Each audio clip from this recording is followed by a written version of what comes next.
皆さんこんにちは。マミリーランドのマミです。いつもご視聴いただきありがとうございます。今日はね、私がオーストラリアに来て得たもの、人生をより充実するものにできたあるものについてお話ししていきたいと思います。今回のテーマはね、少しセンシティブな話にもなるかと思うので、私なりにね、誤解がないように話をしていくつもりですが、もし誤解を招くようなことがあれば、ぜひコメント欄にお願いします。それでは、どうぞ。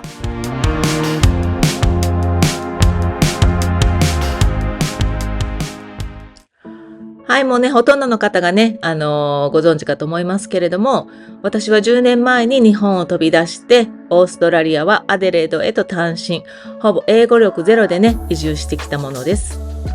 オーストラリアに移住して10年が経ちました。その中でね、私はね、たくさんのものをね、手に入れてきたんです。永住権もそうですし、オーストラリアでの看護師資格、職場、車に家、そしてパートナーとペット3匹を含めたオーストラリアでの家族。こういうものたちはね、目に見えるものなんですけれども、目に見えないものもね、得てきました。それがね、今回お話ししたかった自分らしさです。オーストラリアの文化や人が私をね、少しずつ自分らしく生きるという人間へと変えていってくれました。ではなぜ私はね、オーストラリアで自分らしさを手に入れることができたのでしょうか。まずはなぜ私がこのようなことを考えたかということからお話ししていきたいと思いますね。実は少し前にこのようなつぶやきをしている方の投稿を見たんです。最近オーストラリアに移住してこんな生活してますってよく発信している人たちを見るけど、そういう人たちって日本で挫折したりとか居場所がなくなった人たちがオーストラリアに逃げてきた日本での負け組だよねっていう感じのようなものでした。でそれもね、一つではなく数個同じような投稿を見かけたんですね。別にね、スルーしてもよかったんですよ。私に特定してるわけじゃなかったし、その YouTube を始めるにあたってクリスとも、始めたらきっと嫌なコメントをしてくる人やアンチは絶対いるから、それは覚悟して始めなきゃいけないし、それをスルーする術を身につけないといけないよっていう話もね、していました。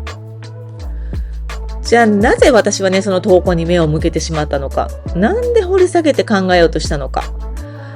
多分それはね、きっと私自身が日本から逃げてきたと思っている節があるからだと思いました。最初にね、お話しした通り、その10年前、単身でオーストラリアに来ると決めたとき、私はこれ以上ね、日本では看護師としてもう目標をね、見出せないなと思ってたんです。完全にね、行き詰まりも感じてました。詳しくは以前に上げた動画に全てお話ししていますけれども、その自分がね、看護師としてどこに向かっていったらいいのかが完全にね、わからなくなってしまっていたんですね。でこれ以上看護師として日本で働く自信も完全になくしていました。一度ね、挫折を味わってからその同じ場所で立て直すっていうのは本当に経験者だから言えますけれども、本当に大変でした。その看護師なので働き口に困ることはなかったんですけれども、でもやっぱり何かが違ったんですね。その時にね、海外へ挑戦するという希望ができたんです。挑戦する、自分の置く場所を変えてみる。で、なんかすごくね、全てポジティブには聞こえますけれども、言い方をね、考えれば、その今いる場所から逃げるっていうことと、紙一重だったのかなって思うわけです。もちろんね、後ろめたさがなかったわけではないんですよ、その時。同じ病院で働いていた、そして今でもね、頑張っている同期たちに、その聞こえはいいけど、逃げていくっていう気分はあったような気がするんですね。でそれを挑戦するという言葉にあえて変えて、いい方に捉えようとしてたのかなって、今思えばね、そういう状況だったような気がするんです。で今回そのオーストラリアに逃げてきた人たちっていう投稿を見て、なんとなくね、今一度自分の人生を振り返ってみたくなったんですね。私は今のオーストラリアでの生活が本当に大好きで、 YouTube に発信したいって思えるほど大好きなんですね。今の生活が充実している。だからひょっとしたらその自分を正当化したいのかもしれないんですけれども、なのでね、それがね、最初にお伝えしたそのセンシティブな内容になるかもしれないということです。これは完全に私一個人の意見であって、私が私の人生を振り返ってそう思っているということなので、そこをご理解いただける方が、この続きをね、見てもらえたら嬉しいかなと思います。ここでね、何が言いたいかというと、私は逃げてきて正解だったなと思っているということです。多分日本人は逃げるっていう言葉自体が嫌いだと思います。恥ずかしいなって思ってしまうんですよね。私もそう思ってました。でも、逃げるは恥だが役に立つっていう言葉があるように、これはね、恥ずかしい逃げ方かもしれないけれども、それが役に立つということもあるっていう意味なんだそうですね。つまり状況や問題に向き合わずに逃げてしまうことは恥ずかしいけれども、それが最善の解決策になる場合があるということなんだそうです。ということはね、逃げてその先何もしなければ、それはただの逃げでね、終わるんだと思うんですけれども、私は逃げてきたかもしれない。逃げてきたと思う。だけど、その後自分で変わろうという努力をしました。新しい世界でね、生きていきたいって思ったからこそ、そこに向かって私がその時できただろう、すべてのね、労力と時間をその未来に費やしてきたです。そしてその先に得たもの、それがね、自分らしい生き方だったのではないかなと思っています。なのでここでね、一番鍵なのは、その逃げたっていうことではなくって、逃げた先にどれだけ頑張ったか、そのどれだけ自分の人生を変えたいと思っているかの信念じゃないのかなって私は思うわけです。もちろんね、私もオーストラリアに来てからもう数えきれないほど何度も挫折しそうになりました。泣いたし、帰りたいって思ったし。だけど、やっぱりね、その度になぜ私があの時日本を飛び出したのかを思い出すようにしたんですね。もう一度あの状況に戻るのか、本当にまた日本で私は看護師として自分の目標を見出すことができるのかって思ったら、やっぱりね、またここで頑張ろうって思うことができたんですね。看護師としてね、働くことが嫌だったわけじゃないです。私は看護師としての仕事に誇りを持ってるし、今でも自分で天職だと思ってる。ナースの仕事大好きです。だけど、やっぱり日本で働く環境に疲れていたので、日本で働く、もう一度看護師で働くっていうことは、やっぱりできないと思ったので、もうここで突き進んでいくしかないと、あの時は思いました。ただね、ここで私が挑戦できた大きな理由の一つは、その看護師という資格があったのは事実です。ダメでもね、日本に帰ればいくらでも就職先はあるという心の余裕は正直ね、あったと思いますね。でもう一つは私が独身であったということ。自由に動ける身であったということはね、本当に大きな要因だったと思いますので、これも追加しておかなければならないかなと思いますね。そしてね、10年経った今、私が胸を張って言えること。それはね、逃げてきてよかった。本当にね、逃げてきて正解だった。今自分らしく生きれている自分、大好きなものに囲まれてきている自分がいるんですね。逃げた自分をね、今はね、褒めてあげたいとさえ思っています。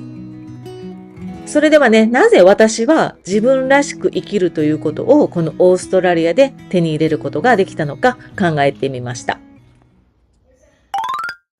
そもそも自分らしさとは何ぞやというところですよね。他人から影響されず、自分の価値観や考え方を大切にできる状態のことだそうですね。自分の個性や持ち味、長所を認め、ありのままの自分でいられること、そして自分の感情に素直に行動できることだそうです。まず一つ目、他者との比較ではなく、自己認識という点。私はその日本で住んでいた頃、自分がね、大嫌いでした。スリムであったことはないし、目も一重だし、まず自分のね、外見がずっと嫌いでした。で、最大の理由は、何度もお伝えしている通り、やけどのね、傷があること。これがね、自己肯定感を下げていたことは否定できませんね。で、それはね、でもね、すべて人と比べていたからなんですね。あの子は綺麗な二重だな。肌が綺麗だなとか、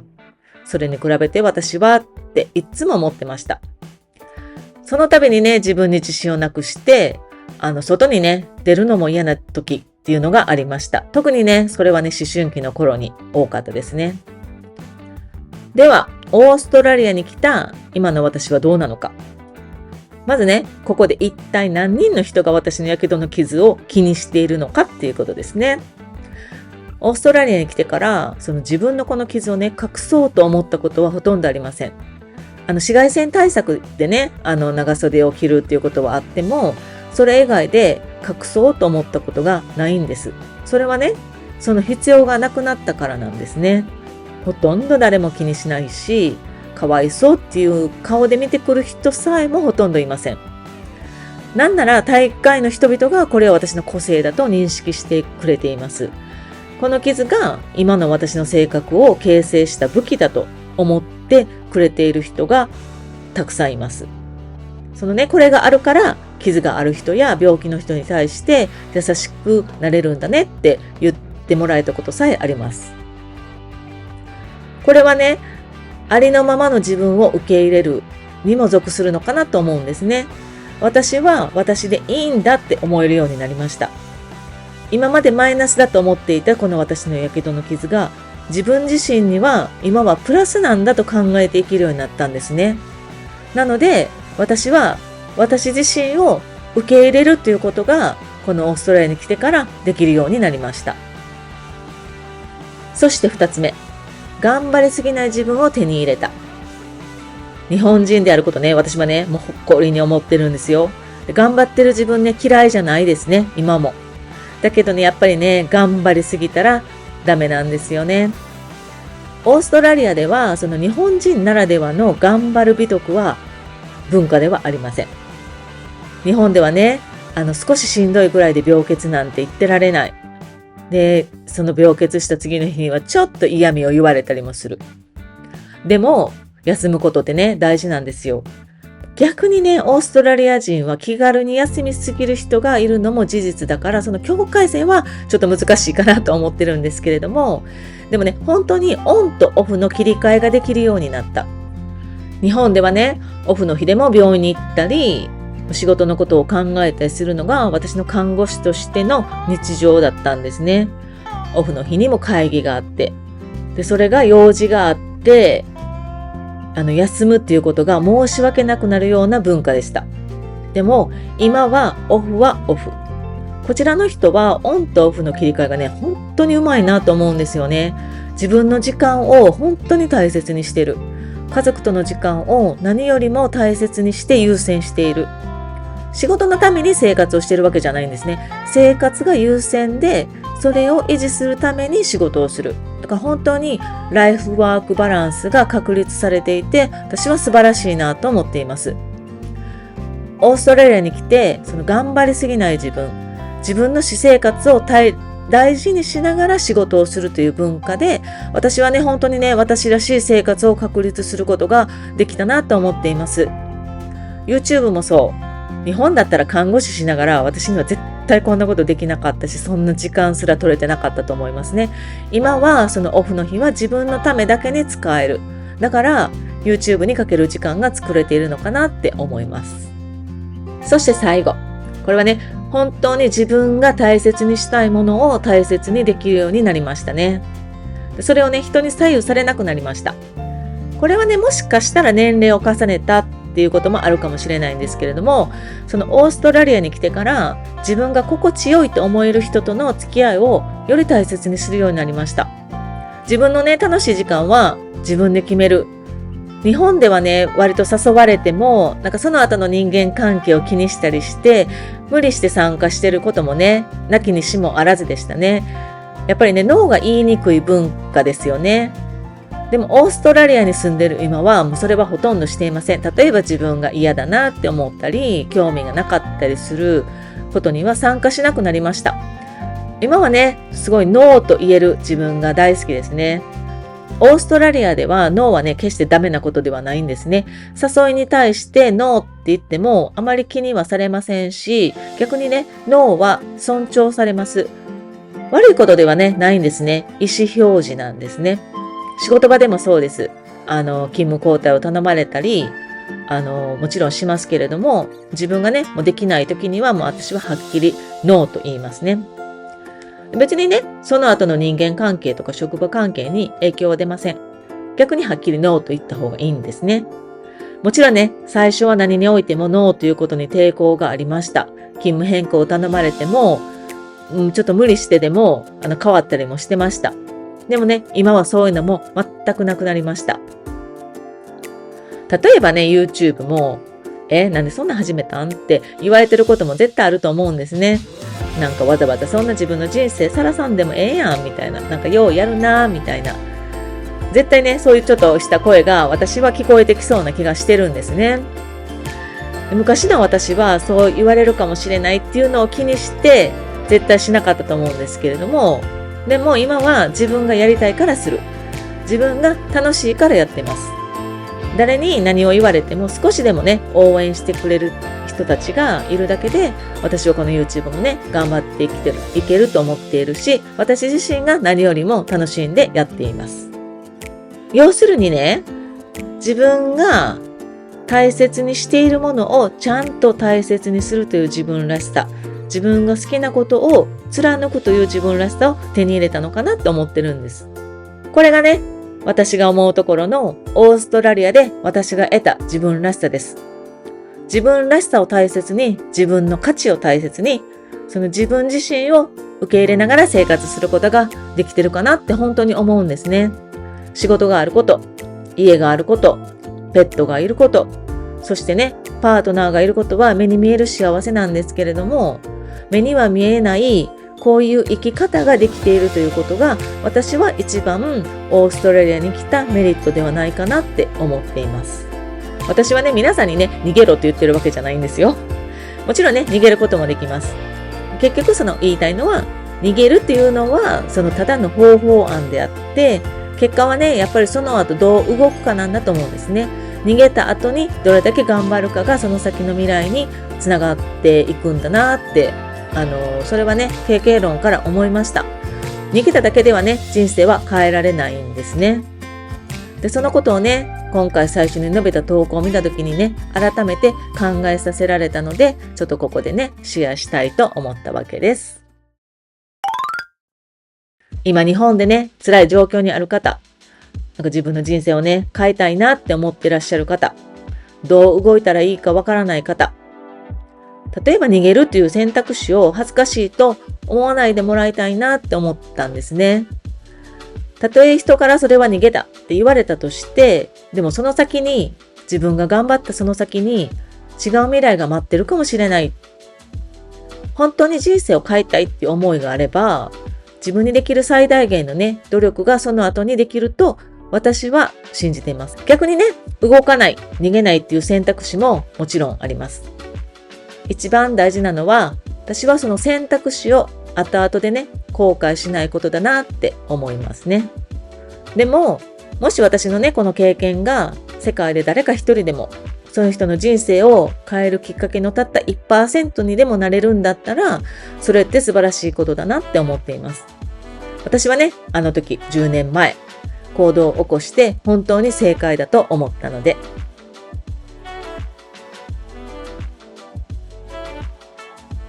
この私の YouTube も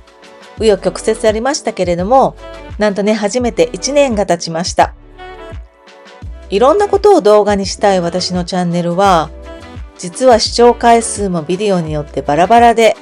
決して成功チャンネルとは言えないんですよね。でもチャンネルの芯はオーストラリアで私らしく、好きなものに囲まれて暮らす私。その根本はね、筋を通しているつもりです。今はたくさんじゃないけれども、いつかこの私らしくお届けしているチャンネルがよりたくさんの人に見ていただけて、少しでも多くの方の背中を押せたり、ペットたちのね、動画で癒される人たちが増えてくれたらいいなと、夢はでっかく、これからもね、地道に続けていきます。別にね、上から目線で言ってるつもりもないですし、私の経験をそのままね、共有したいなと思って、今回この動画を作らせていただきました。ちなみに私は日本人であることの誇りはずっと持ち続けています。それはね、オーストラリアにいようと変わりません。日本で生まれ育った40年があるから、今の私があるのも事実なんですよ。オーストラリアでね、働きながら、やっぱり日本人の働き方は素晴らしいなと私は自負しています。そして、オーストラリアに来たからこそ、改めて日本の文化や人の素晴らしさも実感しました。これからもオーストラリアと日本を行き来しながら、私は私らしく人生の後半を悔いなく生きていく。これがね、今の私の目標ですね。これからも私のこれからの人生、今までの経験をここに共有し続けていきたいと思っています。本日もご視聴ありがとうございました。それではまた次回の動画で。バイバイ。